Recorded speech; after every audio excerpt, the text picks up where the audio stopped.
hailing from Ohio and Mo. Hey, where are you guys from? Give us a shout out from your state, from your country, from your planet. We want to know. Hey, have we reached Mars yet? Ooh, you mean Canada? Yeah. Vic, maybe a signal is being shot out, and other life forms, if you believe in that sort of thing, if they're out there, will one day get this message. Oh, man. I wonder what they'll think.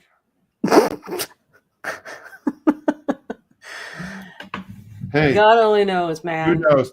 Through the Black is the website for this show, Through the Black. Hey, this is our second attempt at doing a YouTube channel. We've been doing this for a couple years. Vic, hey, man, you and I have been hanging out doing this show for a while. It's just almost like a thing now. I know, man. It's just like expected. It's like people have this entitlement. Like I need my Vicki and Tom, and well, we're gonna do our best to give that to you tonight. I guess, guys. Lots of announcements, lots of things going on. I just want to mention, have you opened up a dark door? Do you need a freedom encounter? Do you need prayer? Is there something that's just kind of frustrating you, anxiety, worry, just things that you can't shake? Send us an email at throughtheblack.connect@outlook.com, and we'll put you on the schedule for next Wednesday or the following Wednesday. We want to pray with you. We want to help you walk through this and get set free. Get set free from any kind of demonic stronghold, any kind of curse, any kind of just thing that's hanging around that doesn't belong. Okay. You are a son or a daughter of the King, and you should be walking free. So just want to throw that out there, Vic. We've got some conferences coming up. Yep. Yeah, good stuff. Strangeland Conference. If you don't know, throughtheblack.com, go over there and you can see the schedule. You can see who all is going to be there, and you can see that the hotels there. Also, Vic, now the streaming is available. So if you can't make it in person and you want to stream the conference, well, there you go. There's the option right underneath the ticket option. And you can go there, you can stream. You're going to be able to get all of the speakers there, all of the sessions, and we'll put them out there for you. And you'll have access to them for as long as the website's up, which is hopefully a very long time. So yes, so we have Red Pill, the Operation Red Pill, Coach Dave Daubenmire, Patrick Meechan. Who else am I thinking? It's going to be Kenny C. Yes, that guy right there. Moi. It's going to be George Carneal, Mark Harrington. Yes. It's Noel Kidd, Kenny C, Moi, Dawn, Dr. Dawn. Hey, it's Dr. Mike Spalding. He's having a conference. Okay. And there's this guy, Nathan, who jumped on here. And a special video from Greg Reed. Hey, also Pastor Bill Dunphy's going to be there telling his story about his imprisonment and his targeting by the feds. So, guys, ton of stuff here on the first night, which is Thursday night. If you show up early, the night before the conference, I always say first night, we're going to be doing a crash course on freedom encounters and just kind of sharing what is a freedom encounter, how to do a freedom encounter, and stories from freedom encounters and taking questions. We're going to try and do all that in 2 hours. Okay. We also want to talk about how do you know what's spiritual and what is emotional and psychological, and how to tell the difference. Okay. And what is a flesh? What is a flesh deal? Because not everything is the devil's fault, right? Sometimes we have flesh issues, okay? And we still need Jesus to help us get through those, okay? So anyway, Go Therefore Conference is also coming up. So if you don't get enough of Ohio and you want to come back to Ohio in July 25th through 26th. Oh, I know that guy. Hey, that guy. nice shirt, Tom. Yeah, hey, look. There. It's LA. I can't see that person. Sorry, but I think that's Mike. There I am again. So anyway, guys, this conference is going to be awesome. This is the longest running conference, I think, in our genre. Can we call it genre? A genre. Yeah. Yeah. The Go Therefore conference. This is coming up on close to. This will be 9 years. Whoa. Yeah, because this conference, I think it started the year. It's either 8 or 9 years. Wow, that's impressive. Yeah, it is. Wow, we're gonna have a 10-year anniversary on this thing in a couple years, so this is gonna be awesome. Yeah. So anyway, folks, yes, Go Therefore. GoTherefore.com. Probably we'll have all the links in the coming months. We're going to be talking about this right now. Of course, we're focused on the Strange Land, but this is what we're going to be promoting. I'm going to be down speaking on Coach Dave's conference at the end of April. You've got some conferences coming up. Probably we can find all that stuff by websites and Coach Dave's websites and all that. Yep. So, Vic, I also want to mention, and this is your opportunity to plug too. I have another podcast. Okay. And I don't want anybody to get upset, but Vicky's not on this podcast. Okay. It's called Save Mansfield, and you can go to Spotify and do a search for Save Mansfield. We do a lot of topics. So yeah, I see Katie's got it pulled up. So check this out, Vic. We got one coming out tomorrow, and then we have it stuff on everything. So this last week's podcast, Strangers in a Strange Land, we break down every one of the speakers and we talk about them, and we talk about you, Vic. You're talking about me behind my back. Yeah, behind your back, we're talking about you. So and we talk about everybody behind their back on this podcast. So yeah. Sweet. Awesome. And anyway, I wish you were closer, because Friday night is open mic night at my church. We're turning the cafe into a little concert hall, and we have singer-songwriters coming in. So if Kenny was there and you were there, it would be awesome, but you're not, so it's still going to be awesome. But well, we have to do one when Kenny and I can be there. I'll do my Psalm 91 song on my acoustic guitar. That's a promise I'll make. Dude, that's cool. Mm-hmm. I'll tell you who is going to be there. A lot of people ask about this song, Devil Chasing Son of a Gun. Yeah. One of our openings. The guy that wrote that song is going to be there. I don't know if he's playing that song. No way. But he's a local friend of ours. Okay, I'm gonna guess. This is the extent of my gifts of clairvoyance. This guy's got a beard, right? The songwriter. A goatee. Yeah. I wouldn't have guessed. I was seeing like. No. I had like this perfect image of like from his voice of what he must look like. That, you know what? That's good. I could see that, but yeah. Only a goatee unless it's changed. But I did run into him in a restaurant a couple weeks ago. So either that or my second choice would have been long blondish gray hair with the handlebar mustache. Okay. That would have been my second guess. That's funny. I can't wait to tell him. Maybe you'll get a chance to tell him yourself. Hopefully.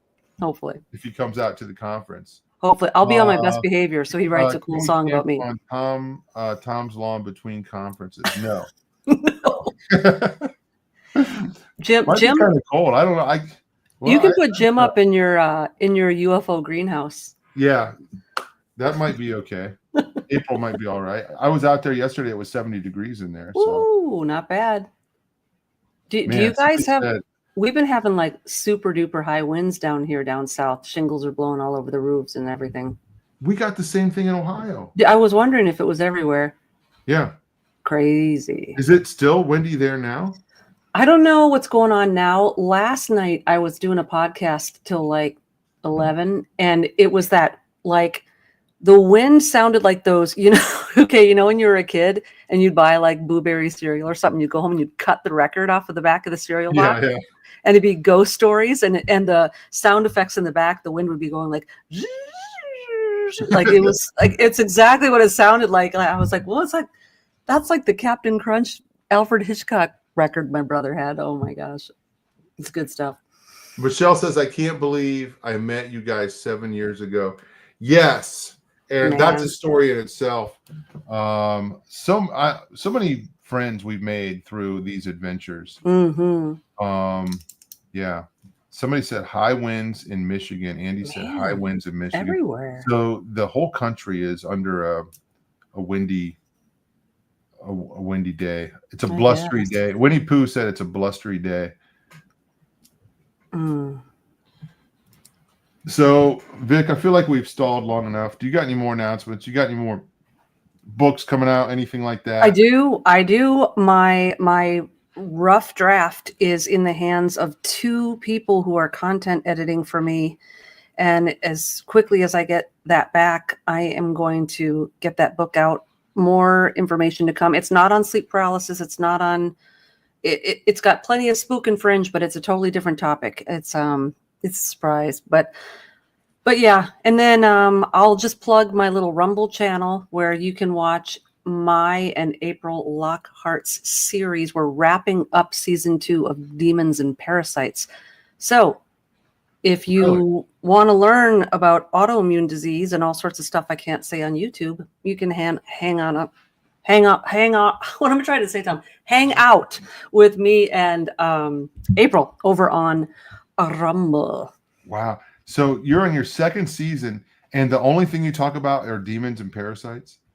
There's a lot of talk about autoimmune, divine healing, prayer, fasting. But like I said, we can't really talk about it over here. People over here don't like this kind of stuff. You know, it cuts into the wallets of big people. But yeah, I got you. We can, there's hope for a lot of things that we are told are incurable. I will just leave it at that. Oh, thank you, Katie. Katie put the Rumble in the chat. Check it out. Jim is offering me a writer's retreat out west. Oh, yeah. Wow. I wish he'd offer me a writer's retreat. I don't know how much writing I would do, but maybe I'd catch up on my emails.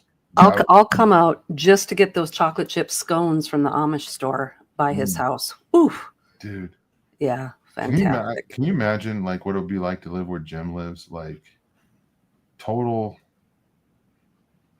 I don't know, isolation. Yeah. Except Jim would be there. So yeah, wait a minute. It'll be so peaceful. Never mind. Yeah, never mind. So, could you imagine going out? I mean, for a writer's retreat, do you think I don't know. You think you could get any writing done with Jim there? I'm trying to think. You know, I don't think I was working on a book when I was there, but I had a massive 90-minute conference presentation PowerPoint I had to do, and I got it done. I got that done. Really? Okay. Well. Oh, and I finished my master's with through Judd Burton. I finished my biblical demonology master's there. Sweet. So I did get a lot done there. Okay. Just not writing. Hey, you know what? I stand corrected. So. Yeah. But only because I would go in my room and lock the door. Oh, okay. There we go. Not really. Vic, can you remember when you heard your first conspiracy theory or just something that was off? Like, or you heard a story about something and it's like, okay, that's not true. Like, can you think of anything? I can. You know what? This is crazy. It wasn't really a conspiracy theory, but it was the first time that I think the mind that you've come to know and love was first pricked. I was at my grandpa's house, my mom's father, and I was sitting on his lap in his recliner. And my mom, when my mom grew up, she had a teddy bear named Necky Firstrom, and I have no idea where that came from. So I would sit on my grandpa's lap and he'd go, Vicki Firstrom, like after this teddy bear, right? So I was probably 7 or 8. And my grandpa started telling me about one of the continents. It was Antarctica. and it's all ice and no one lives there and there's no stores and no one can go there. And I was like, what?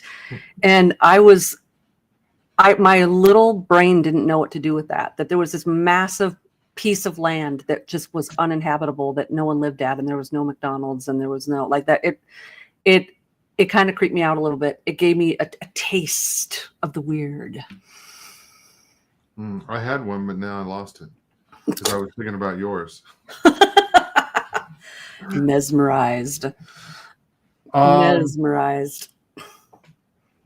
So I just remember my grandpa warning me about the government at a very young age. Oh, good for him. Saying, hey, he would say things like, if the government had anything against you or I, he said, we'd be dead tonight. What he said. Oh man, your grandpa and my dad would get along great. Like, he didn't pull any punches. Yeah. I think that guys from that generation had no idea how things landed on little children. Yeah. Like I remember one time my dad was like, I was probably like in junior high, and my dad's like, Vic, the only reason the locks on these doors hold is because we're living in relative peace. But if chaos broke down, every window in our house would be broken. I'm like, why are you telling a 7-year-old this? Oh, dude, come to think it, I'm sure I had some weird conversations with my kids like that, where I'm remembering their eyes got real big, and I'm like, it didn't hit me till later. Like, oh, maybe I shouldn't have said that. Yeah, maybe that was too much. Yeah. So I do remember it was a couple years after I graduated, the JFK film came out. Oh. And I watched that. I borrowed it from the library. I remember, it was during the week that my son was born, who's 31 now. Oh, wow. And all we did was just take care of the baby and, sit in bed and watch movies, all day long. And that was one I watched, and I was like, what is going on? This seems like this might be true.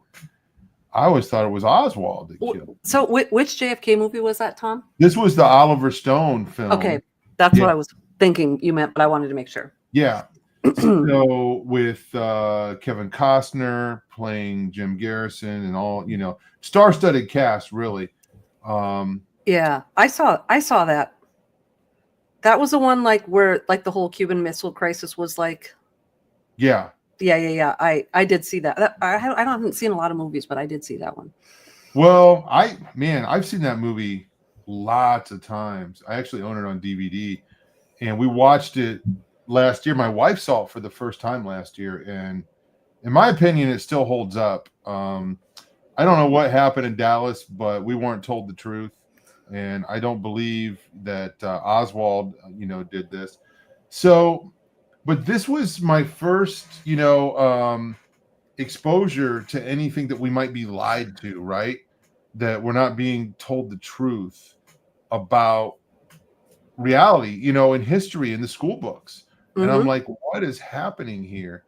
And then, you hear, I remember when the internet came out, and I found this was really early on, and not so much when the internet came out, but when websites started growing and stuff. Mm-hmm. And I found this website that talked about the birth line and the death line. So let me see if I get this right.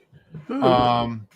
The birth line of JFK, if you take where he was born and where he died, and you draw a straight line, then that's where Martin Luther King Jr. was born. And then if you take I don't know, I'm screwing this up big time. So somehow you draw some lines on a map and it coincides. There's a connection between Martin Luther King Jr. and JFK. And I don't know if that's true, but just using that as an example of something weird that I saw on the internet. And since then, of course, we've seen a lot of weird things on the internet. And folks, yes, one of the things we want to throw out there tonight, I don't want to hurt any feelings. We don't want to make any new frenemies, but it's not all true. Wait, what? Yeah, well, Vic, maybe this is the first time you're hearing this. Oh, Yeah. But there's an Easter bunny, right? You know, that's so funny. My mom called me today asking about Easter and the Easter bunny. What? Synchronicity. Yeah. I put her up to it. She called me. She's like, "Well, what's up with Easter? Why is Easter bad?" And I had to explain to her Ishtar and fertility and all this stuff. Oh, okay. And then when I was done, she was like, "Well, I didn't know that. I didn't know that." And I said, "Does this mean I'm not getting an Easter basket this year, Mom?" Oh man, I'm surprised because her dad was your grandpa that told you all the stuff about the government, right? Yes, yeah. So Well, but she kind of rebelled a little bit and got yeah. So it skipped a generation. Yeah, I did like those chocolate bunnies when I was a kid, but we always got those. Remember those like little boxes, and it was like the cellophane, like see through, and you'd open it up, and there'd be like an egg in it, and it was like shoved full of this like white marshmallowy stuff. I don't know. It was so gross. Yeah. Yeah, I did not get good Easter treats during. Yeah. No, had to wait to Christmas till we got the Storybook Lifesaver 10-pack in the stocking. Oh yeah, yeah. So anyway, yeah, I guess my mom. I explained to her. I said, "Well, Mom, we call it Good Friday and Resurrection Sunday." So today I straightened my mom out on that. So good. But if I would have went, here's the thing, and I don't know if my mom watches this show anymore, but when I go to her and present something to her, she doesn't believe it unless her her recently passed away friend would tell her. And I'm like, Mom, I told you that.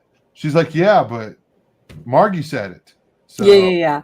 I have the same problem. I will like with great verve and passion, like dad, and I'll like bring the Bible out and I'm showing him all this stuff, and like one of the comments, the bulletin board with the red yarn comes out, everything, and he's like and then like his friend Brick will like one time I was like, hey Jeff, did you know this? And then all of a sudden Dad's like running over to my chair, guess what, and it's I told you that like 5 years ago, you grounded me.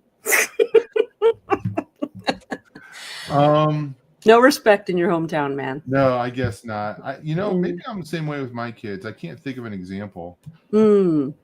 But I sure don't. Yeah, I don't want to be. Now that I think about it, I guess I shouldn't be working out all my parenting problems on the show. But yeah, I guess.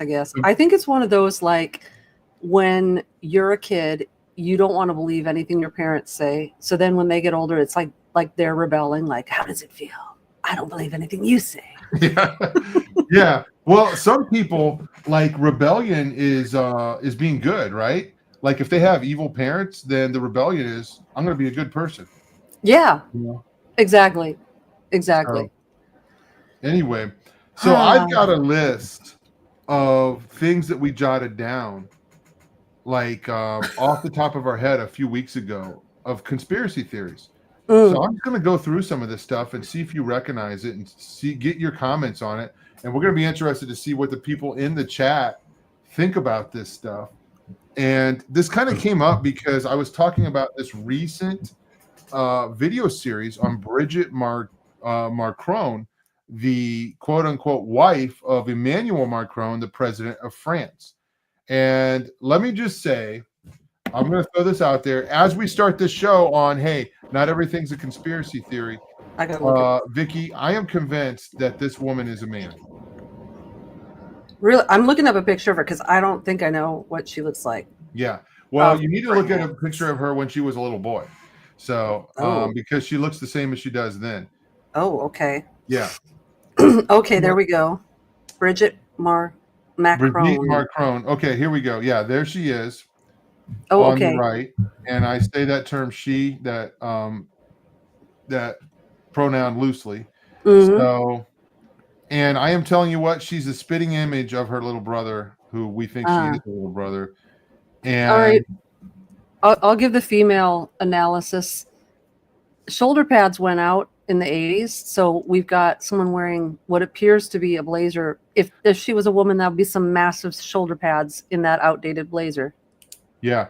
Somebody said, K-Beth said, Candace Owens did a great job on that series. Yeah, Oh. that actually blew me away. It was very well done. So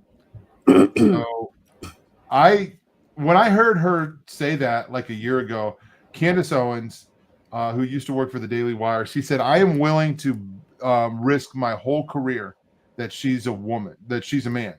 Really? And I was like, okay, dude, you're going way out there. What? And I didn't have any context. So yeah, dude looks like a lady. Yes, I love that. So anyway, there's a lot more evidence than that. I highly recommend that series. I don't necessarily recommend everything Candace does, but then I see somebody who happens to be one of my Facebook friends talk about inverts. And Vic, this is so frustrating because they're going down this list of not some celebrities, every single celebrity couple is an invert. In other words, I don't care who it is, you name them. The boy is a girl and the girl is a boy. They're inverts. Yeah. And sometimes they even go so far as every single A-lister, every single newscaster on major like cable net, like every single person you see who's been recorded by a Hollywood camera has to be this. And I think that's where some of the outliers of people who might really be an invert, you lose all credibility, because if you start thinking that every single person is, then people just roll their eyes and then they don't believe that anybody is. Yeah. Do you remember those videos from years ago when they would show a newscaster where his eye would switch? Yeah. Dude, I was like this. I was like looking at those things like so close. Yeah. On the phone, like. Yeah. I'm like, what did I see there? That looked like it switched to a serpent eye, you know? Yeah. And I'm like, and then you'd roll it back and watch it, I don't know, dozens of times. And I was never 100% convinced, but I'm like, man, that's a weird anomaly, that glitch there. Yeah, well, and now we're in even a worse situation now, because now it's not just Photoshop. Now it's all this AI stuff. And it's so interesting, you guys, the cultural shift, because my dad now comes up to me on a somewhat regular basis and he'll show me something on his computer. And the question is this real? Is this person real? Is this video real? He came up to me the other day, and it was one of these things, clearly, AI, where someone had taken Barron Trump and it looked like he was singing a song, like a love ballad or something. And Dad's like, is this real? And I'm like, I don't think it is. I think it's just some AI thing. But we're getting to this point now where people are, it's so confusing. I watched, I hope this isn't off. That's a little off topic, but I'll just tell you this. I watched an 1.5-hour video the other day. I was studying for a podcast I was going to be on. The interviewer was like a cartoonish looking AI. It wasn't a human being. And the whole two like tech people were being interviewed by an AI, like who was like live having a conversation and asking them questions. And what was so weird about it was the animation, or whatever you would call it, had all of the interferences of like human speech. So she would like stutter and she would say, and you could even hear like the plosives in the microphone, and she would like interrupt the guys as they were talking, and she would like pronounce words wrong and then correct herself. It was so weird. It's getting creepy. No, it's important that you bring that up because it's getting more and more difficult to tell. So there are people out there creating these AI channels, And I'm telling you, they're getting better and better. And every time I click on one, it takes me longer to figure out that it's AI. And as soon as I figure out it's AI, I shut it off. I Yeah. get so mad. Yeah. I'm like, dude, I do not want to know this information from a robot. Yeah. So, okay. Okay, back to your list. No. Speaking of AI, I sent Katie a picture, and I don't know if she has that picture ready, but we'll take a look at this in a moment. Here we go. So tell me what you think about this. Somebody put this up. So if you're listening on audio only or you're working or driving, I'll tell you what it says. It says AI, and then it says AI, the word, the body part I, an eyeball, AI, and then it says one eye. And then it's got a picture of the Horus. Yeah, the eye of Horus at the top of the pyramid, the eyeball in the pyramid, which is what's on our thumbnail. So, Vic, what this person, is saying by posting this is this has all been planned out, and this is connected here. So I'll tell you the way I lean about this. I don't think it's necessarily connected. I think it's interesting. It can be interesting, and there are things that are more interesting than this. But I don't believe in coincidences, but I don't know. Help me out. If you're not on the same page with me on this, that's no. So this is where some of the stuff loses credibility with me. I mean, I've seen social media channels where the person is a deep researcher and they're showing all sorts of like esoteric stuff, and then they'll throw something like this out there. And I guess this is one of my pet peeves, because I do believe that there's stuff like that out there that is legit. But when you take English words that sound like phonetically sound like something else, and there's no root whatsoever into the etymology of the actual word, and you're flipping from like ancient Sumerian to English all of a sudden and things like that, just because our English word phonetically sounds like something, it's fun if you're doing a meme, but I think sometimes some of this stuff, I wish I could think of an example off hand. Oh man. So look here, I'll give you an example. Okay, please do. In numbers, okay? Okay. So I'm 51 years old. Okay, and this is an example of what people would come up with, right? Yeah. So okay, oh my gosh, Tom is 51 and he's talking about this. What's 5 plus 1? 6. Oh, what's half of 6? 3. So 3 6s. So Tom Dunn, right? Yeah. You can do that with any number. You can. It's like 6 degrees to Kevin Bacon. You can force it. But I'll give you another one that I've heard, and this one's a lot more stable than the AI. There are people out there saying that Trump, it was planned that he would have 2 non-consecutive terms because 45, which was the first term, is 9. And 47, which is his second term, is 11, and they had to form the 9/11. So I'm like, okay, it's cool, but what's our takeaway from that? Right. I don't know. Yeah.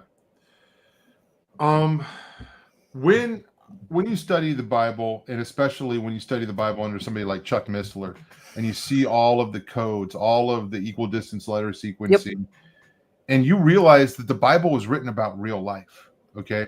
Well, it's real history, and we're living real history now. So what are our codes? Okay. I think a lot of these things people are reaching for them. But because there's a pattern to numbers. I remember when I had this job, and I was typing in these 3 or 4 digit codes into a machine to access a job number, and every single one of these numbers were different. But I noticed that they were so there was a pattern in every one of the numbers, and it was driving me crazy. I'm like, what is happening? Like, there's some sort of pattern in every one of these numbers, even though they're all completely different. And we have 9 numeral digits, you know, and if you say 10, if you want to count the 0. But you can make up anything about this. Give me any age, give me anything, you know what I'm saying? Yeah. And we can take that and add and subtract and say this and say that, or the year or whatever, you know. So I don't know. I there's enough real cool stuff happening that we don't need to make up stuff, you know. And I guess I didn't mean to get off on this, but Vic, we said this right before the show when I was praying. It's important that we're grounded in truth. It's important that we're grounded in God's word, so we're not swayed or we're not moved by all of these lies and all of this deception. There's plenty of it out there, and it can be a distraction. And there's a lot of things that we can talk about that are distractions that are getting people away from the gospel. But people are connecting some of these things so closely to the gospel that if their conspiracy theory on Trump or somewhere else or something else is turns out to not be true, then they're going to connect it with the gospel and say, well, the gospel's not true either. So if you've come to Jesus on a conspiracy theory, then that's a problem. You need to come to Jesus on the gospel. He died for you. Okay. He loved you. He showed up here, and the whole thing that we always talk about, conceived by the Holy Spirit, born of a virgin, died on a cross, rose again, ascended into heaven. Okay. That's the gospel. And if we put our faith on him and repent of our sins and turn away, we can be saved, and heaven will be our home. So anyway, let me tell you something that happened to me years ago. So I saw a video of this guy claiming that he had an Amaro. Okay, and Amaro was according to this guy, and he had the real coin, and I saw it. You could see it, and he clicked it on the table. It was a coin that was supposed to replace the peso and the Canadian money and the American money, and it was going to be the currency of the North American Union. And dude, that video, before I researched it, before I knew what was going on, I sent it to somebody, and it was not true. The coin was real, okay? And here, Katie's bringing it up, and you can look at this. Somebody made a bunch of fake coins, okay, for reasons, and I didn't know that. And yeah, you can see them there. North American Union. I can't see what all that says, but anyway, they made these fake coins, and there was a whole bunch of denominations of them. And this guy had one, and he said, "Yeah, I've got intelligence that there are warehouses full of these getting ready to be shipped, and this is going to replace the dollar bill in America." I sent that video off to somebody, and oh my gosh, I looked like a fool because I researched it, and I'm like, oh shoot, this is not real. And I was so embarrassed to talk to that person for a long time. But the Amaro. Oh, Brigitte Macron, yeah. I think we've all had a few of those where we get a little trigger happy, and then we're like, oh, I wish I could retract that. But yeah. I think we're getting a little more, well, just as we were all starting to get a little bit more savvy, this AI stuff came out. Now we got to start from scratch, getting better at it again. Yeah. So I will tell you this. Now, this is interesting because I see somebody put during the Clinton era up there. And I remember somebody gave me, it was a family member actually, that gave me a stack of documents about the Clintons and everything that happened in Arkansas. And I read these pages. It must have been, I don't know how many pages of this printed out paper. And it talked about one by one all of these murders or all these deaths that were connected to the Clintons. I remember that document. And I'm like, oh my goodness, it totally just flipped my world upside down. And I had, absolutely no doubt after that, those guys were connected to those murders. From the dude that was on a plane that went down to, I'm forgetting all these guys' names. The guy that was found in the park, The park. Vince Foster, I think. I don't know if that's right. Yeah, that rings a But bell. he Yeah, I remember all this. he was found in a park outside of DC with no mud on his shoes. And yeah, I mean, it goes on and on and on. There's so many deaths connected to the Clintons. People that Bill had an affair with that committed suicide in Arkansas, and just, I don't know, it went on and on. And even if 10% of it was true, it would have been a lot, right? So yeah. Anyway, I kind of went off on that. Vic, you brought up one because we were talking about inverts a little bit ago. You want to talk about Kathy Griffin? Yeah, so I heard about this one a long time ago. This was years ago. It fascinated me. I can honestly tell you, Tom, I don't know what to believe. Some of these things right away, I'm like, no. But when you start getting way high up, like even higher than like the actors and actresses, when you start getting into like powerful families, then I start to believe things maybe a little more, because I think a lot of those people are kind of insane by, definition. So the theory is, so the Vanderbilt family, very powerful family with abandoned mansions all over the East Coast and probably everywhere else. The granddaughter of the big guy, what was his name? Anyway, Gloria Vanderbilt, who was like the fashion designer, her son is Anderson Cooper. But when he was young, they had a brother. There was a young brother. Yeah. Ooh, she put up the picture. Yeah. We go. If you see this picture, yeah. Yep. And he didn't just die. It was like this, it says mutilated. That's a pretty graphic word. But anyway, the theory is that Kathy Griffin, the like D-list comedian, is the boy. And so at first I thought it was ludicrous. Now, remember when she did the tweet and she got in a whole bunch of trouble for like pretending she was like cutting off, like decapitating Trump? And so she got, after that, she came out with her head like almost shaved. Her hair was really short and she didn't have makeup on, and it looked kind of like a humiliation ritual. Right. And when she didn't have all of the makeup and the wigs and stuff on, and you could see what she really looked like and how old she really is, she really looked pretty shocking, and so you could see different features and whatnot.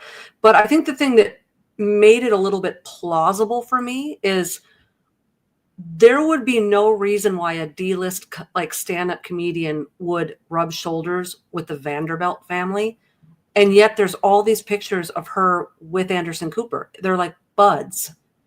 And so it's all circumstantial evidence, Tom. And I don't know why things like that get put out there and which ones are true and which ones aren't. But I would say that one's plausible. I'll give that one a P for plausible. You know what? I lean more toward, I just don't think she is a boy. But after watching this series on Brigitte Macron, I feel like anything is possible. It's like, why did they go to so much trouble to do this? And one of the theories in that series is that her husband, Emmanuel, is actually her son. Okay, gross. But second of all, that really matches the ancient history royalty stuff. I mean, if you go all the way back to like Nero and all these things like that, there was this weird overlap between the queen mother and the king being mother son, and like that really does kind of go into ancient royalty sort of rituals. Yeah. So Creepy. no, So going back to what we mentioned earlier, this invert thing, I think it's kind of silly just to, without any evidence, say that all of these people are inverts. The series that Candace Owens did was very well researched, lots of interviews, lots of documentation. Okay. But there are other people out there that are like invert, and you name it, whoever.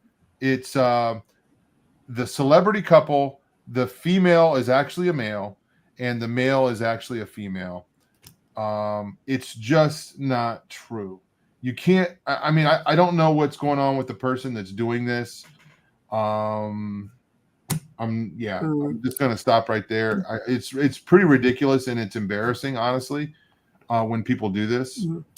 Well, and you know what's really hard too, Tom? We've never met any of these people in person. We haven't seen them, and a lot of times when people do run into a celebrity, they'll say like, oh my gosh, they were like so much shorter than I really thought they were. They were so much taller than I really thought they were. And with lighting and makeup and Photoshop, like when we're comparing pictures online of people where we've never really seen them in real life, you could do anything to those photos and we'd believe it if that's our perception. But I mean, we don't even know how tall these people are, or how would we know the measurements and all that? The one thing I will tell you is a little odd is I kind of went on this tangent once. This was years ago, and I was looking up on like online actresses that were all around 5'6", because I'm 5'6", so I know pretty much what someone who's 5'6", what their build and measurements should be. And what was really weird to me is a lot of these actresses that are 5'6", they have like size 9, 10, 11, 12 sometimes shoes, which is really weird because my feet are tiny. I can't even wear a 7 without tripping out of them because they're too big. So I can see here and there, and occasionally, there being an anomaly, but for some of these actresses that are like between like 5'2" and 5'6", and they've got these like enormous shoe sizes, that's a little strange to me. I'll give that a C for curious. I like how you're rating all these things. Did you make up your own rate? You didn't send this I did. This over is to me. So straight off the bat. On, straight off the head. We got P and we got C. Okay. P, plausible and curious. Curious. Okay. So somebody said Michelle Obama, obviously. Now, are we? I don't know if we had tried to get one of these clips on Alex Jones doing a rant on this, but if you haven't seen it, it is downright hilarious. Okay. Yeah. Well, I think Joan Rivers got into a little bit of trouble for it. Yeah. Well, she says that so matter-of-factly, right? She does. And it might be a coincidence, but she was gone pretty quickly after that. I mean, isn't that interesting? She's like, hey, everybody calm down. It's not that big of a deal. And I mean, here's what we know is that Obama had some homosexual, relationships in Chicago. Yeah. And we can't find any photos of Michelle with being pregnant. And you can fit 3 heads across her shoulders. So literally. And then there's the pictures of her doing some adjustments. Let me just say some very good, like a male would make. Okay. Very, very good. So yeah. Dancing with Ellen. Yeah, Dancing with Ellen. Yeah. Aren't both Barack and Michael on the Epstein list? Yeah, I mean, probably. So yeah, I mean, what would you say? I think that's. I'm going to give that a P for plausible. I mean, what's the one for you definitely think it is? I mean, because there's people on here that definitely think she's a man, but I think we can just do Y and N. There's a definite yes and no, but then Okay. there's the in-betweens that we don't really know about. All right. But I kind of thought too, Tom, now with the whole entire like TG movement where everyone's like acting woke and accepting of that, and now it's cool and trendy. I'm kind of surprised now that there's nothing at stake, unless maybe there is something at stake, and that's why. I'm kind of surprised why they haven't said like, yeah, it's true. Like, because what do they have to lose now? Yeah, why not just come out, Brigitte? Everybody knows. So like, it's not like he can run again. And I don't, like I said, maybe the reason they're not letting it out of the bag is maybe there's still a future for that couple and they can't blow things quite yet. I don't know. Look at this book here, and people have heard me read from this book before. This is Cannibalism, Blood Drinking, and High Adept Satanism by Kurth Barker. Just nice evening reading. Yeah. Just some easy reading. Yeah. Get a cup of coffee. But in this book, this guy, I think this came out in 2014, 2012. Let me see if I can find the copyright. 2014 originally. Well, and then I guess there's a 2019 copyright on this book. But originally this came out when before gay marriage was accepted by the Supreme Court. So this guy's saying in this book that there was a plan by Satanists to erase gender. I'm going to read this and just see if it makes any sense, because you don't get a lot of context. But this guy was, this kid was forced to marry another boy when he was a kid, and they were grooming him to grow up to be a homosexual. And they said this, this is what he said. And the other kid's name was Martin in the book. He said, Martin's mom and dad explained to Martin and me that when we grew up, we were both going to become gay men. This was an arranged gay marriage. We would live together and promote gay rights. His parents explained that there would be too many people in the world, and we were to promote homosexuality as a system of population control. They said all this in a matter-of-fact kind of way. I felt as if we were talking to people from another planet because they sounded so insane in their certainty that I would go along with all this. So this is in the context of like a satanic ritual, a satanic marriage, a satanic coven, okay? Generational Satanist. And this was all arranged. And I think this is fascinating. It's the only book I know of where somebody gives that testimony of a direct connection of Satanism and promoting homosexuality as a lifestyle for the purpose of population control, which it makes sense. So since I see that out there, I give it a P. You give it a P. I don't put anything past those GSs. They're, you know what I mean? Like, oh man. Swifty. Yeah. Oh, here's one for you, Tom. Okay. Swifty is Aleister Crowley's daughter. Swifty's Aleister Crowley. I thought she was Zena LeVay's daughter. People need to make up their mind. Yeah, it would have to be, because Aleister, she'd have to be granddaughter. Yeah. Or great granddaughter. So I think it's possible granddaughter that Barbara Bush is the daughter of Aleister Crowley. Now, I don't think that Taylor Swift is the daughter of Zena LeVay or Alex Jones is that comedian, whatever. No, but Tom, does Taylor Swift have a belly button? I don't know. I didn't not checked her. That was another conspiracy theory because she would always wear like the little shirts over the belly button. And then now she has a whole bunch of pictures where you can see her belly button. So now the conspiracy theory is that it was surgically. Well, I mean, what are they saying? She was made in a lab? She would still need a.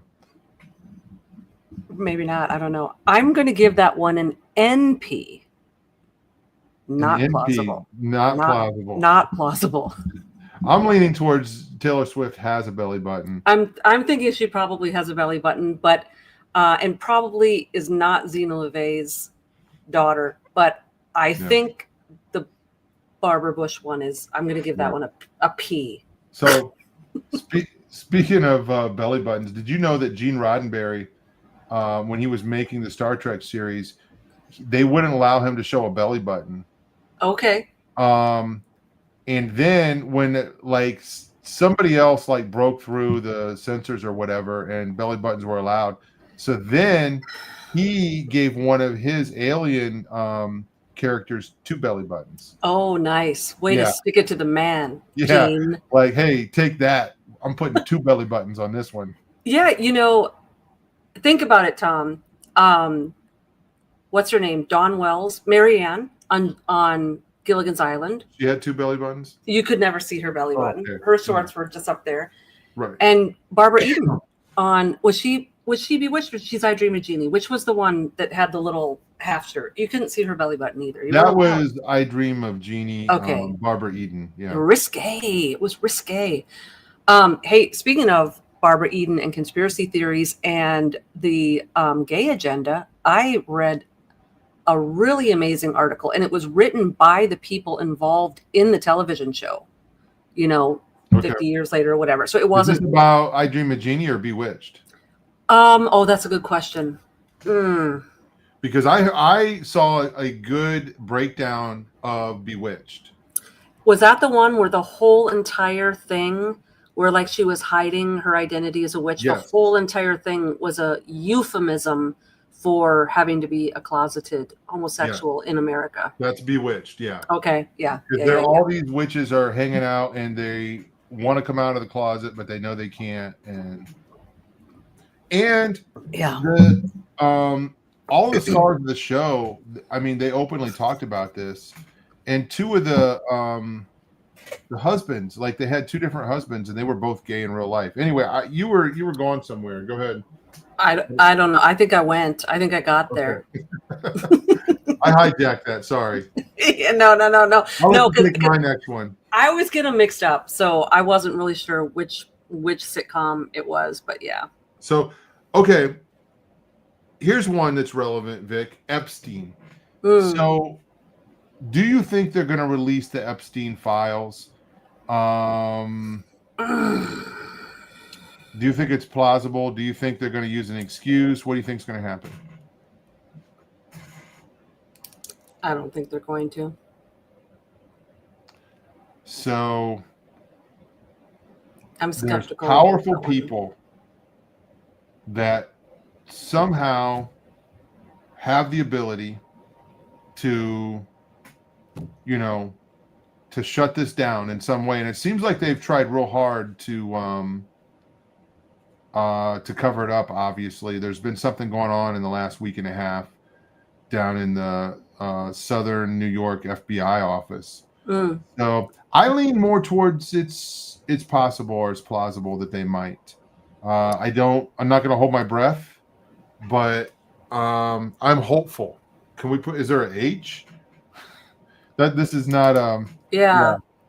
I'm hopeful this conspiracy. This is not really a conspiracy theory that we're talking about. Though. Well, and I'm distracted in my mind right now because I'm thinking as we're talking about that, and it's all a big secret, but then we've got this whole Diddy court case. So why we're probably going to get a list of all his celebrities that were at the parties, right? Mm-hmm. So how come his list isn't sacred, but Epstein's is? And does it have to do with, because I do think that the celebrities, like the actors, I do think that they're fodder. I think that they think that they're really, really high up in the rank in elitedom, but I think that they're just thralls for the real people. And I think they're expendable to the big people. So, I'm not sure, what's going to happen with this, but this is really nothing new. Celebrities have been dating underage girls forever, right? Mm-hmm. And they used to get parents to sign their kids over to them. Yeah, so they would be the guardian of them. Yes. Right? There's so many examples of this. Yep. Steven Tyler. I want to say, I'm not 100% sure, Rick Springfield. Really? Yeah, with And it was another celebrity. It was, interestingly enough, Linda Blair, who played The Exorcist, who played Reagan in The Exorcist. Really? Yeah. That poor girl. Yeah, I know. Her life, like seriously. But there's tons of them. It was a normal thing. And I'm not defending any of the rock stars, but obviously their sexual deviance was off the charts. But I doubt they were checking IDs, right? When these girls would show up at the back door. No defense of that. But I mean, there are plenty of them that have come out and admitted it. How many of them have done it and not even known or are not admitting it? Because obviously you can get in trouble. Mm-hmm. But obviously you can't get in trouble because all these people have gotten away with it. I know, and that's why the Harvey Weinsteins and the Diddies, and I can't remember his name, but the guy who was responsible for putting all those boy bands together, like Backstreet Boys, and Oh yeah, he's in prison. So, like, how come they're expendable? that's a good question. So I don't know. But see, they're all industry people. They're not bloodline people. Mm-hmm.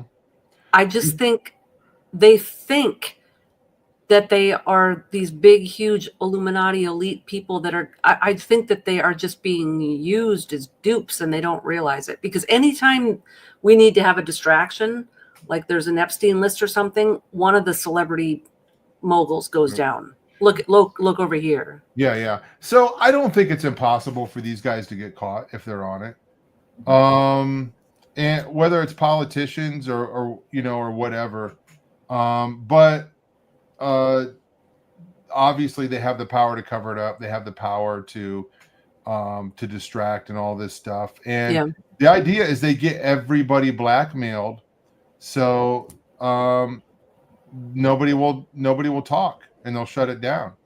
Man, I've heard stories of people who tell about their first week on the job in the FBI, and they're on location somewhere on a mission, and a knock on the door, and a prostitute comes to the door, and they make an offer, and they're like, "Yeah, no, you don't understand. I'm married." And she's like, "You don't understand. Nobody's going to know, and this has already been paid for." So they're looking. So the people in the FBI are trying to compromise their own people. And when they do that, it darkens their heart, and then they're compromised in a way. So they're going to cover up other people's crimes. So, I mean, it's just a system of blackmail. And that's what the whole thing about Epstein was about. His place out in New Mexico, his place out in his island out there. There were cameras everywhere. They're saying that they have recordings of all this stuff. And it was about getting people to vote. If you look at the Franklin cover-up, there was a guy by the name of Larry King, not Larry King, the newscaster, but he had an apartment in D.C., and there was a party, then there was an after party, okay?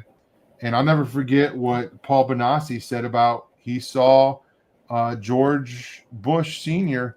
come into the room and was serviced orally by a young boy. And they watched it because they were in the closet. He said the Secret Service opened up the closet and shined a light, but they were sitting down on the floor. And he said it just so matter-of-factly. The thing about Paul Benassi, if you read about what's said about him, is they say that he was really credible and he was very honest in what he revealed and how he testified. So that's a pretty crazy statement to say, even on this show. But yeah, somebody knows Paul B here. Tiny does. So anyway, it's like you almost feel like you got to put a P on every one of these things that are these are plausible, but who knows, right? Yeah. So I'll tell you, I see a pattern in the cover up of a few things that is very similar. The Hampstead case, for anybody that watches Through the Black, they know there's probably no other show that's covered Hampstead the way we have. I shouldn't say that. There's other people that have just, that have done a lot better than us. But the Hampstead case, also the Sandy Hook shooting, and the Brigitte Macron thing. I see a pattern. I see similarities in the cover up of all three of these things. And it's almost like they are, in some ways, reading out of the same playbook. So, in the cover up. Yeah. Plenty more to come, too, I'm sure. Yeah. So, we talked about Michelle Obama. Vic, I remember when I was talking to a friend of mine on the phone, and the words came out of my mouth. And as these words came out of my mouth, I was like, what did I just say? What am I saying right now? I said 9/11 is an inside job.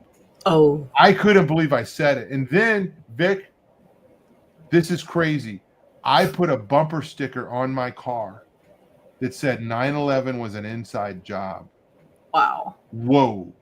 That's crazy town right there. Wow. I'm surprised your windows didn't get banged out. Yeah, well, they didn't, but it sure did upset a lot of people, especially people I went to church with. But anyway, I mean, do you remember when you learned about 9/11? And oh, yeah. Tell me what was going through your mind. It was like the worst possible time. So it was early 2014, like around January. It might have even been December of 2013. My mom had just died, and I was in full grief, nervous breakdown, meltdown mode. I was already like a total wreck. And I was living in Philadelphia with some friends of mine. And I remember I would stay up super, super, super late because right around 10 o'clock, the grief would break. And so I didn't want to go to bed. And I was just like on an iPad watching stuff on YouTube, and all this stuff started coming up in my suggested just for you that had nothing to do with anything I'd ever watched. And it was all this conspiracy stuff. And I was like, what?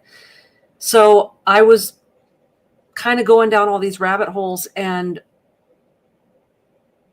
the 9/11 one, Tom, a lot of the ones, like the music industry and all of like the hand signs that the people do in photographs and stuff. I was watching all that kind of stuff, and I was like, oh my gosh. But when I got to the 9/11 one, that's the one that broke me. I'm not really a crier, and I just cried and cried over that one because I just realized like that was just like the final nail in the coffin for me. Like what this whole entire reality is just I was already not in a good mental space to be messed with like that. That was like not a good time to be red pilled. But the 9/11 one is the one that I just mentally couldn't even handle. I believed it. Yeah.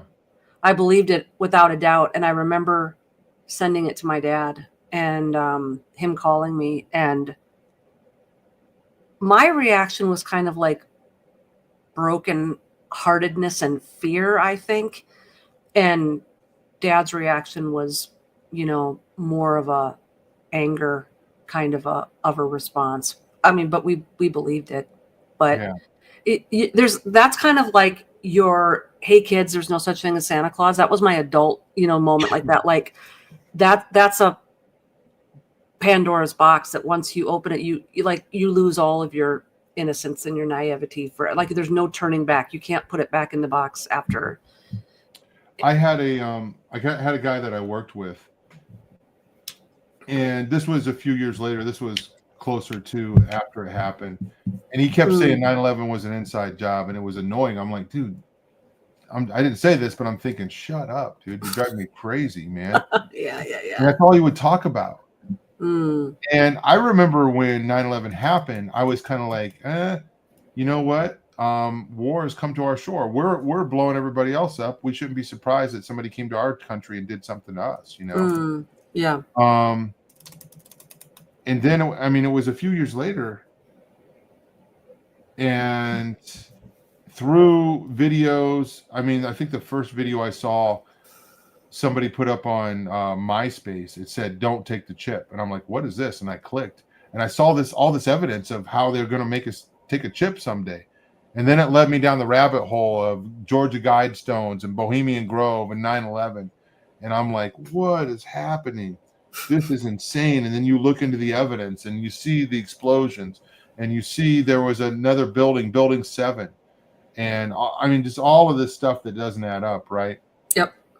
A friend of mine from Canada, he said something recently, and I think this is true. Even though there is a lot, not everything is a conspiracy theory.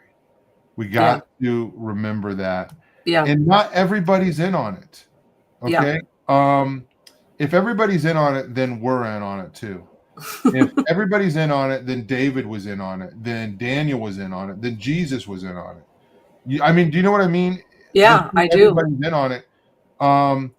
God has his men there, and it doesn't mean that they're perfect people. And you know, I mean, we could talk about Trump. It doesn't matter if it's Nebuchadnezzar or Pharaoh or Trump. God can use that person to fulfill his, you know, his desired outcome.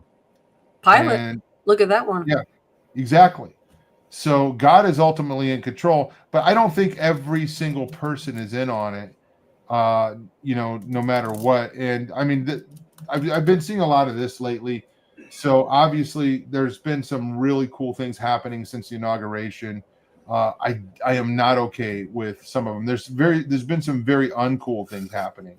Okay. That I'm not happy about. One of them is the executive order for IVF. Okay. Anyway, and, I'm not in agreement with everything, and I'm critical of a lot of things, but there's been a lot of great things happening. It's okay to celebrate when the pro-lifers are out taken, you know, let out of jail. Yeah. Okay. Yeah. And on and on. And I'm okay if he wants to save me money in my taxes. I'm not going to fight it, but it's a mixed bag. It's confusing. I mean, some of the currency stuff and AI stuff and medication stuff, if you know what I mean, is a little frightening. But yeah, and that's it's kind of tough, Tom, because not everything in life is black or white. And some things, it's hard when you have mixed opinions of something and then someone puts you into a black or white category. And then you're kind of damned if you do, damned if you don't in some situations. Mm-hmm. But I think human beings are too nuanced to say they're 100% evil and bad, or they're gonna save the world. Like there's got to be some realistic expectations somewhere in between, gonna kill all of us or gonna save all of us. So Vic, I agree. In my gut, okay, I go with my gut, and in my gut tells me that most of the people that are on the left are wicked people at the core. You know what I'm saying? In reading not only their body language, but just their actions, what they believe, what are their beliefs. And so for me, I'm not saying Trump is this pure, innocent person, but when he signed that executive order and he said it's an honor to do this, I believe that he really meant that. To me, that came across as sincere. Okay. When he signed the executive order to let the pro-lifers out of prison, and anybody can look at this, he says it's an honor to do this. Could an evil person have done that? I guess, but why would they? I mean, look at what Biden would have never done that. Kamala Harris would have never let those pro-lifers out. Of course, it goes against their cores. Their core beliefs, right? But I'm kind of going with my gut on that. I don't fully trust these guys. I don't fully trust Elon Musk. But I believe he was sincere when he said that the woke hive mind got to his son, and son transitioned, right? And that basically put him on a war path. And that's what changed. That's what clicked in him, and he went after these people that have done this. So it was personal for him, you know. Yep. I think he was sincere when he said that, and it makes sense. I don't think everybody's twisting their mustache, but I understand. There's so many lies, right? Yeah. Yeah. So it makes sense that these people would be lying too, and they do lie about a lot of things. So I understand that people struggle, you know, to believe these things, but in my opinion, when he said that, I feel like that was sincere. When he said it's an honor to do this, every person that you hear come out of a meeting with Trump, you hear them describe their character. You don't hear anybody coming out like that saw him where nobody else saw him, and they were like, okay, here's the scoop. Behind the scenes, he's a real evil person, and he doesn't like people, and he really, you know, is racist, and he really is this, and I know him from behind this. I mean, you don't see that. So this whole thing is not about defending Trump, but I'm using this as an example. Okay, we can see that the left. A good example was the speech that was given last night. Dude, they hate God, and they hate the things God stands for, like male and female, and you know, life and all this stuff. So I didn't mean to go on this political kind of political rant, but I mean, I do want you to respond. I mean, what do you think about body language and some of this other stuff? Yeah. So I definitely think that all of this information that they're vomiting out into the ether, I think that they're purposely just trying to jam the systems. We're going to put tons and tons of true stuff out and tons of lies out. And you are going to use every brain cell 24/7 trying to sort out the mess. Like, it's kind of like 152 pickup, and you take an Uno deck and you throw it in the air, and then you make your brother or sister pick up all the cards. It's like, it's 52 pickup. And so we're going to throw all the cards in the air, and you're going to be so busy trying to pick up the mess and trying to figure out what we'll never sort it out, you know? And so I think they're just intentionally jamming the systems. I do think that human beings are too nuanced to be 100% sold out to evil. Yeah, now, I'm not saying that there aren't people out there that have completely sold out and have been taken over, but and I'm always checking myself, Tom, because I think that once you get to a place where the carpet's been pulled out from underneath you and you realize so much of what you learned growing up was at best inaccurate and at worst a lie, it's easy to just think every crazy thing you hear is true, and everybody in power or everybody who's got a lot of money, everybody has to be evil. They all are signed up on that team. And I have to be careful, Tom, because I think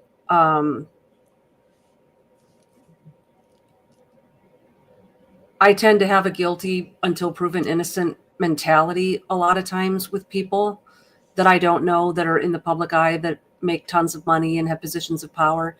And so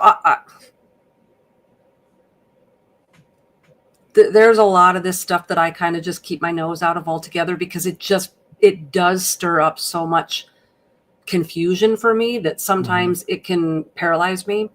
But I do think that the truth is stranger than fiction. I do think that the world, this goes back to what we were talking about earlier. I remember one time my dad told me, Vic, and I mean, I was really young. This is before any of this stuff was in vogue to talk about. He said, I think I had said something like really ethnocentric, like America's the best country in the whole world. Do you know that they lie to people over in this country? And like, I said something like that. And Dad said, Vic, if we knew what happened in Washington, D.C. today, you'd never sleep again. You'd never get another night's sleep. And I was like, what? Because I still had my head in the clouds as a kid. You know what I mean? And so I do believe that everything is, how do I say this? I think things are probably always way worse than we think they are. But from a biblical perspective and what God is up to, because he doesn't show his hand like the enemy does, I think it's also we're so much more in the lead than we're being led to believe.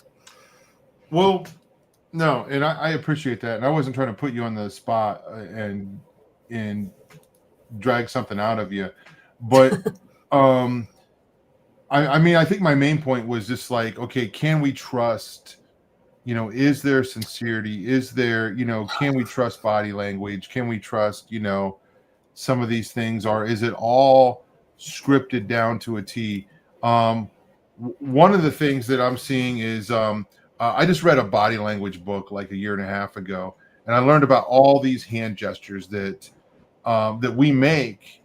And there's a reason why we make these hand gestures. Okay. So this is the steeple. Okay. And this is a power move. This has nothing to do with Masons or Illuminati. This is what somebody in a very comfortable power position makes that has a lot of confidence. Okay. And you can do it like this, or you know what I'm saying, down between your legs. Yeah. So, but everybody's saying this is it's an Illuminati hand symbol. And I mean, we make so many gestures and we don't even know what they mean by touching our face, touching our ear, the way that we groom ourselves, all of these things, and the way that women wear makeup and the way that, all of these things are connected with stuff. So anyway, that was just kind of connected to a point I wanted to make earlier. Say let's give Trump the benefit of the doubt. Okay. Let's say he is a good guy and he is actually trying to drain the swamp and he is actually cares and he's actually going to do some good stuff. And, just like David did, not comparing him to David or anybody, from the Bible, but just as an example. And say he does good, and say we enter a golden age. Say it lasts 20 or 40 years. Okay. This is what if. The devil will not miss a beat. Okay. He's not stressing out that Trump's in power. He's not stressing out that any of these good things are happening. He's just shifting, right? He's just going to the next thing. I realize that, and I hope we as Christians all realize that. Okay. Paul said, I've learned to live, and be content whether I have a little or whether I have a lot. And that's the way I feel. You know what? If the election would have went the other way, or they would have stole it again, or whatever, our job is the same. It doesn't matter. Now, is it a little bit easier now? I don't know. I don't know if it is. Excuse me, I tend to think it might be a little bit easier, but the church is going to go back to sleep. They're going to be like, well, our work here is done, so we don't need to have revival. We don't need to, preach Jesus or whatever. So anyway, Kathy Griffith, Bridget Marcrone, 9/11, all these things. Here, let me give you an easy one, Vic. Let me give you an easy one. Okay, are you ready? Yeah. And you gotta rate this. It's a yes, no, or a P or a C. Okay. The moon landing. Oh gosh. So you have to word it like, do I like yes or no? Did they? This is not Jeopardy.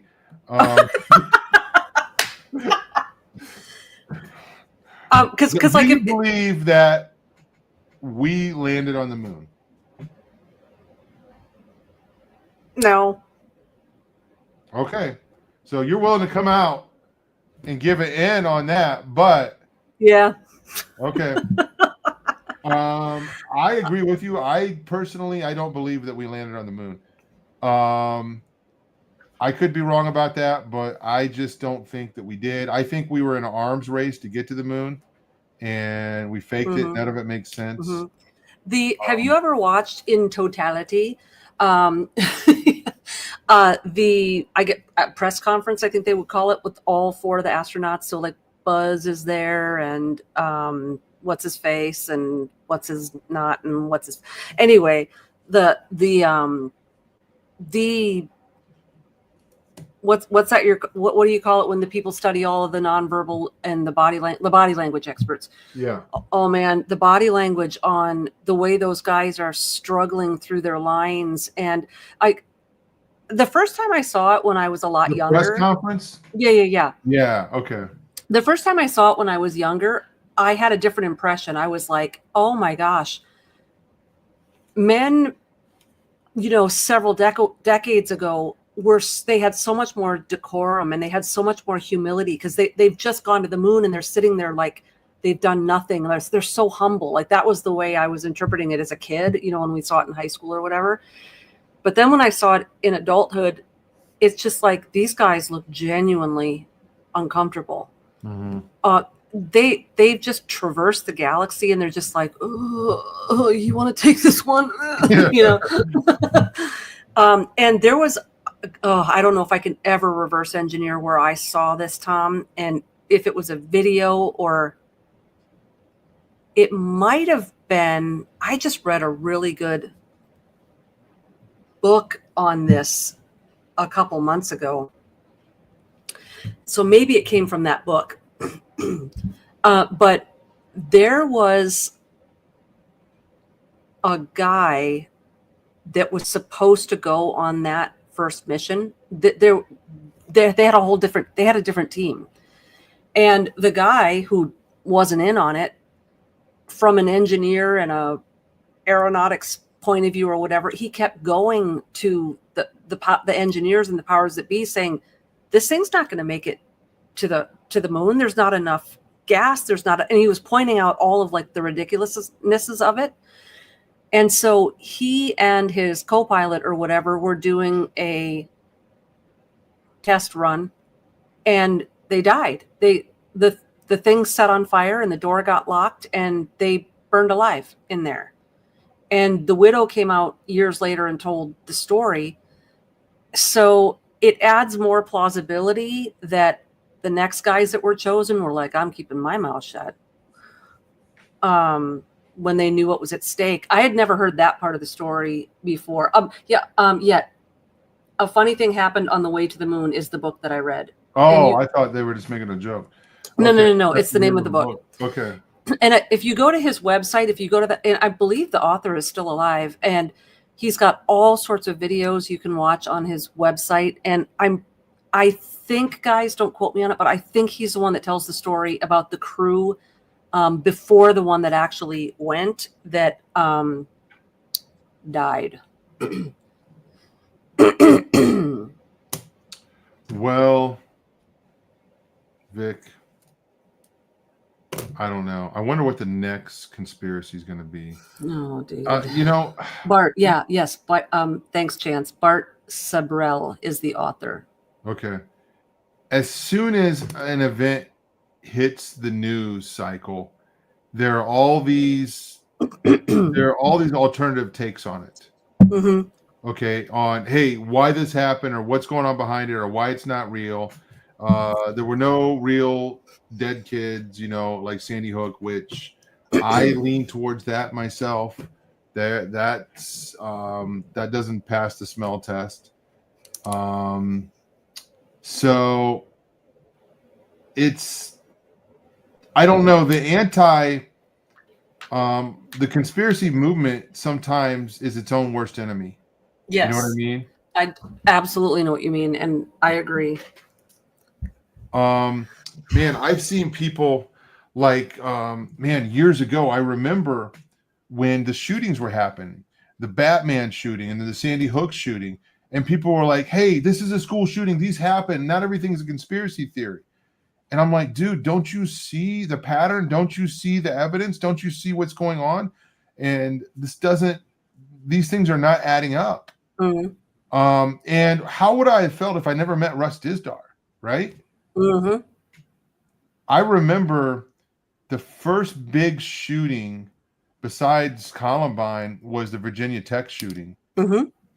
And that was maybe 2 years before I met Russ, approximately. And I'm like, what is going on? It seems like they're trying to take our guns. I didn't think that was a fake shooting, or that was a setup, or I didn't even understand MK Ultra at the time, Mm-hmm. Mm-hmm. But so I don't know, folks. What is truth? God's word is truth. Okay. Mm-hmm. God's word tells us what truth is. And if we deviate from that, then we're going to be in trouble. It's fun to talk about this stuff, and I think these things can be exposed. That's what we have been doing for a long time on this channel, and what we'll continue to do. But I tell you, just like this quote I gave a little bit ago, not everything is a conspiracy theory, and we cannot connect that to our gospel. Okay, because when we do that, we're in trouble. And if it turns out that we came to God, or we have this connection of the gospel to a certain conspiracy theory, and that gets proven wrong, then that could hinder, or that can affect our belief in God. So all of these things are separate. I mean, when it comes down to it, it doesn't matter. These things don't matter, right? Compared to the gospel. Now, as Christians, we have discernment, okay, and we don't want to be 30 years behind understanding this stuff. We understand real men have done real things and staged real events to try to carry out the devil's will. I mean, that's real, that's life, and that's been going on for a long time. But I guess I want us to have a solid foundation, Vic. Yeah. I'm just kind of thinking as we're talking, in our culture now, conspiracy theory is, a lot of them we're finding out are cover-ups and are true. But if you talk about a real conspiracy theory where it is just completely made up, it's interesting that when Jesus rose from the dead, they gathered and they came up with a conspiracy theory. Yes. We're going to say that the disciples came and da-da-da-da-da. And I have even, to this day, Tom, there are people still believing that. No. Jesus, he didn't really die. It's this type of thing where, your heart, they say he didn't even die on the cross, and so he wasn't really dead. And then they brought him to this tomb, and then the disciples snuck back. And there's still people. I've met people that still are touting this. That's like a 2,000-year-old rumor, right? Mm-hmm. And so, those are the real conspiracy theories. And so we know that the devil is planting these things to cover up the truth, and to confuse. And in his case, he's confusing people that are going to be confused into losing their soul, because these are eternal consequences to believing the wrong thing. And so, there's conspiracy theories. There's all sorts of rumors and stuff out there. I love that passage in scripture where Hezekiah is freaking out, and the prophet, they lay out everything and they're praying before God, because what is it? The Assyrian army is going to, don't let this king of yours say that your God's going to save you. No one's ever survived our army. You guys are dead meat. And the king ends up fleeing because he heard a rumor. He heard a conspiracy theory. He heard a rumor. Mm-hmm. And he ran home with his tail tucked between his legs, and he was murdered by his own sons in shame because he came back, he tucked tail. And so it's fascinating to me how entire armies can be routed, and all of history can be changed because one guy in power hears a rumor. And we see how it affects us, if you're you're working at a corporation and all the rumors start buzzing about the layoffs and stuff. And I mean, one stinking lie. I mean, ask Adam and Eve if, one untruth, you know what I mean? Like, Yeah. So here we are now, thousands of years into it, and we're not just contending with like one lie. Is this one? Let's put this one thing under a microscope. We're dealing with potentially thousands and thousands of lies. And in some of these cases, maybe it doesn't matter ultimately if something's true or not, or if it's just a conspiracy. Oh, that's in the Illuminati card game. And, some of this stuff doesn't matter. But when you start having evil people contriving conspiracy theories that take Jesus Christ off of his throne and they make him into a prophet, or they make him into just one of many angels, or he's just an example of ascension and you can have it too. Those are the conspiracies that we really have to work at convincing people are not true, because their soul is at stake if they believe that stuff. Yeah, agree. The devil prowls around like a roaring lion, seeking whom he may devour. That is a conspiracy and not a theory. Okay. So, I love how the word theory has been attached to conspiracy to discredit it. Okay. Yeah. Daniel in the lion's den, he was a real man that was rising up politically, and there were other government officials that were involved in the occult that plotted to have him killed, and it backfired on them. But that is conspiracy. I say Daniel in the lion's den was an inside job. Yeah. And we can see even the fake trials of Jesus and all these things, they were all planned out. So as Christians, we should be the first ones to understand conspiracy, and we should have discernment. There's a lot of things that are some gray areas, and you know what? For some of us, there are some things that we don't have a problem with, and other people seem a little bit distracted with them. And you know what? The same thing could go for me. I'm sure I've been distracted by things and, taking the bait on some things as well. But anyway, it is what it is, folks. We have loved always talking about this stuff on this show, and we have done it for years. But again, I just want to say we want the foundation to be in the Bible, in God's word, especially the gospel. Okay. Understanding, knowing the truth about who God was, the biblical Christ. Okay. Not the de-deified Jesus, but the deity of God. He was God in human form. And we believe in the Trinity. And all of the things we're talking about connected to the gospel. Vic, final words as we go out for tonight. Oh, man. Don't believe everything you hear. That's a good final word. Yep. Trust in the Lord with all your heart. Amen. Lean not on your own understanding, because there's too much subterfuge out there. Good word, my sister. Folks, don't forget about all the announcements that we made at the beginning of the show. Strangeland Conference coming up in less than a month. Freedom Encounters. If you need prayer, sign up. Send us an email, and we will schedule a prayer time to pray with you and to help you to break whatever curse, any door opened up by the enemy. Other than that, we will see you next time. Bye, guys.